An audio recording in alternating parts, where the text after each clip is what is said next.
मोहित का परिवार पुणे में रहता था। मोहित के घर में उसकी मम्मी और छोटा भाई राकेश थे।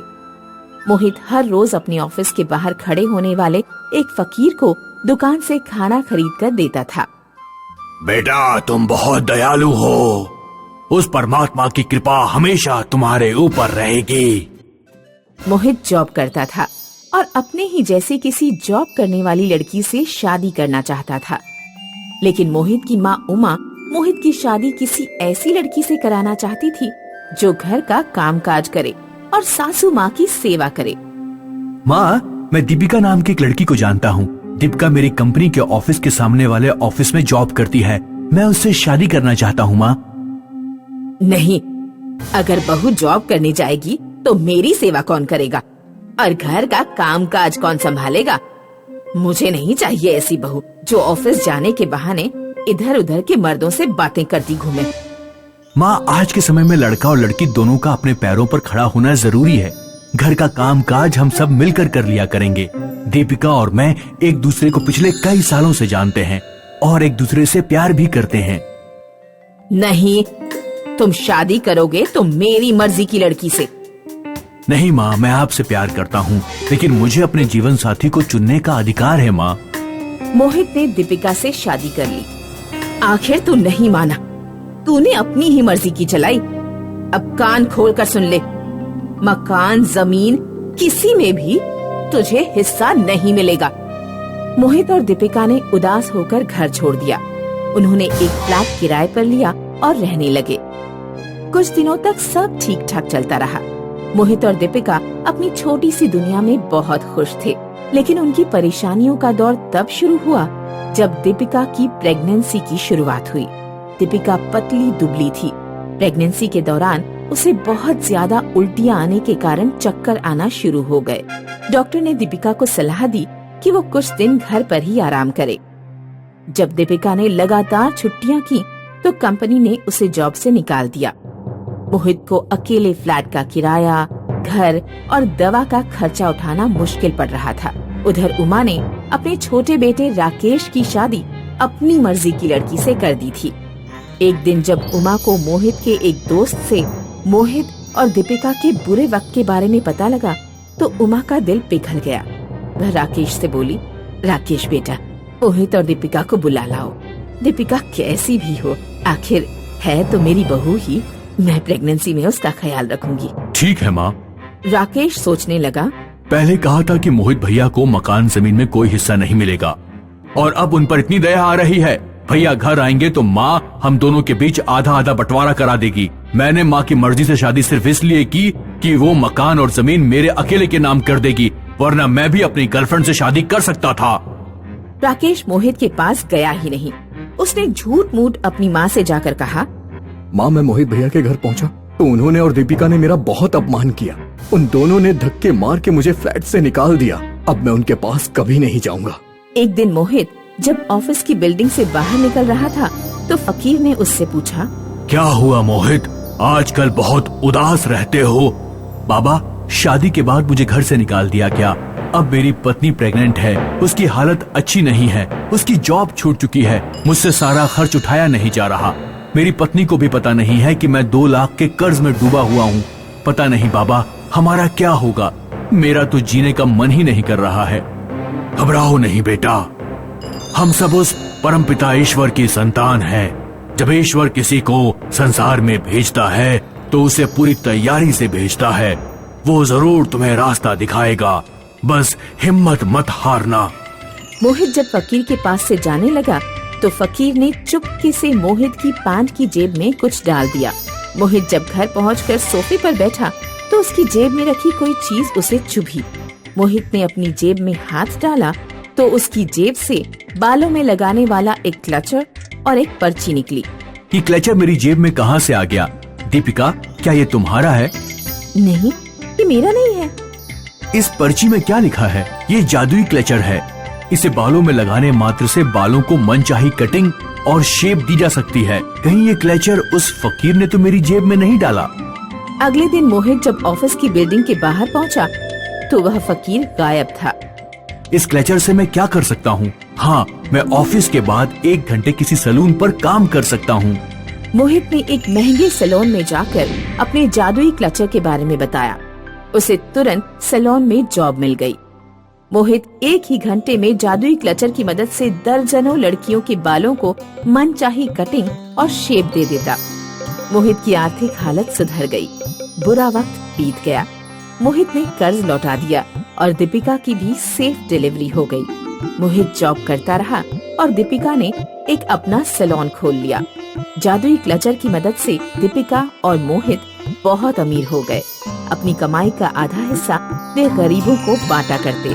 राकेश ने जब देखा कि उसके भैया और भाभी बहुत अमीर हो गए हैं, तो वह एक दिन मोहित के घर पहुंच गया और रिरियाने लगा। मोहित भैया, मुझे आपकी बहुत याद आती है। मैंने माँ से बहुत बार कहा कि मोहित भैया को घर बुला लेते हैं, लेकिन वो मानी ही नहीं। आप तो जानते हैं कि मैं कोई काम धंधा करता नहीं।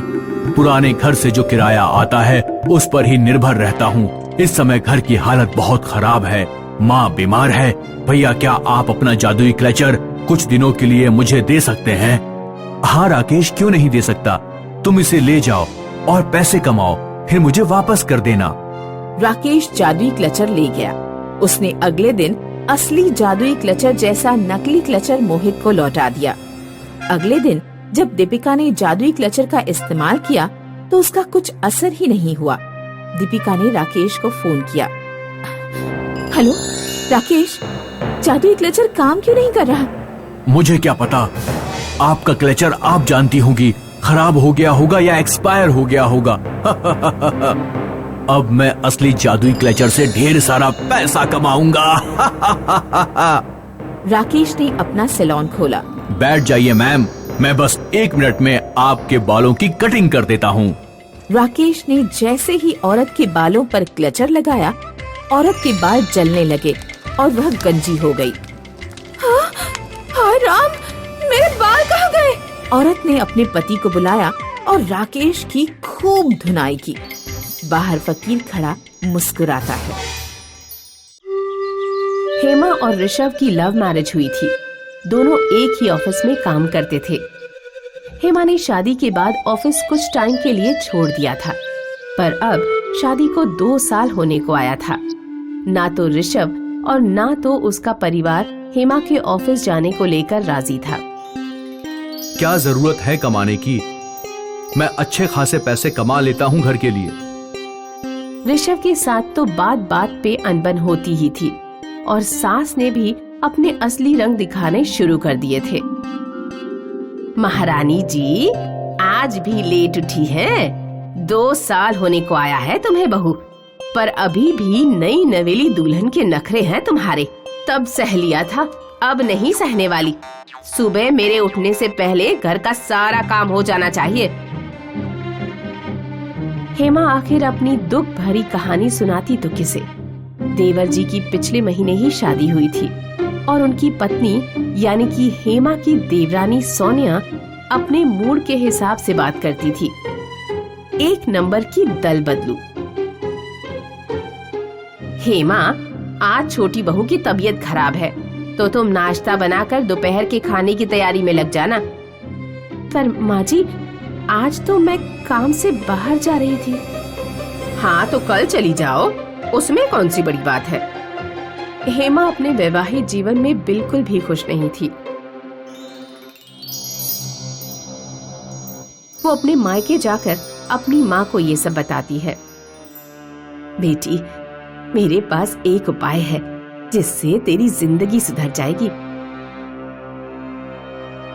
हेमा की माँ उसे एक पहाड़ी मंदिर में ले गई।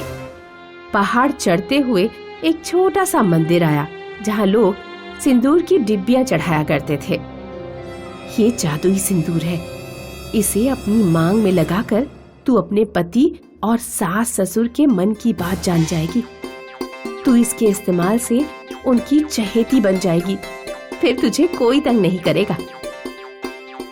हेमा अपनी माँ की बात सुनकर खुश हुई और अपने ससुराल आ गई। आते ही उसने सिंदूर का इस्तेमाल करने का सोचा। अपनी मांग में वो सिंदूर भरकर हेमा अपनी सास के पास गई। आ गई महारानी, जल्दी काम पर लग जाओ। मैंने खाना बना लिया है, तू बर्तन धो ले जा। हेमा बर्तन धोने जाने ही वाली थी कि उसने अपनी सास की मन की बात सुन ली। 5 दिन के सारे काम आज ही करवाऊंगी, इसके बाद कपड़े धोने बैठाऊंगी इसे। हेमा अपनी सास की मन की बात सुनते ही अपनी सास को कहती है, माँ जी, कपड़े भी होंगे शायद धोने के। 5 दिन में कितना काम रह गया होगा, मैं धो देती हूँ, आप निकाल दीजिए। सास चौंक जाती है कि बहू ने बिल्कुल उसके मन की बात कैसे जान ली, पर वो खुशी खुशी कपड़े धोने दे देती है। माँ जी का बस चले तो पूरे साल का काम मुझसे करवा ले। उफ, क्या क्या करना पड़ता है इनको झेलने के लिए। तभी हेमा की सास उसके पीछे खड़ी होकर सोच रही होती है। बचपन में खाए बेसन के लड्डू की बहुत याद आती है आजकल। उस रात हेमा चुपचाप से बेसन के लड्डू बनाकर अपनी सास के पास ले जाती है। माँ जी, कुछ दिनों से मुझे बेसन के लड्डू खाने का मन कर रहा था, तो मैंने बना लिए। आप चख कर बताइए कैसे बने हैं। हेमा की सास की खुशी का कोई ठिकाना ही नहीं रहा। उन्होंने झट से 4 लड्डू खा लिए और खुश होते हुए बोली, हेमा, एक तू ही है इस घर में जो मेरे मन की बात समझ जाती है। कितनी प्यारी बहू है मेरी। हेमा को धीरे धीरे अपनी जादुई सिंदूर के फायदे समझ में आने लगे थे। हफ्ते भर में ही हेमा लोगों के मन की बात सुनते हुए सबकी चहेती बन गई थी।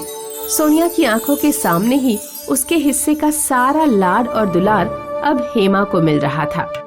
एक दिन उसने हेमा को अपनी माँ से जादुई सिंदूर के बारे में बात करते हुए सुन लिया।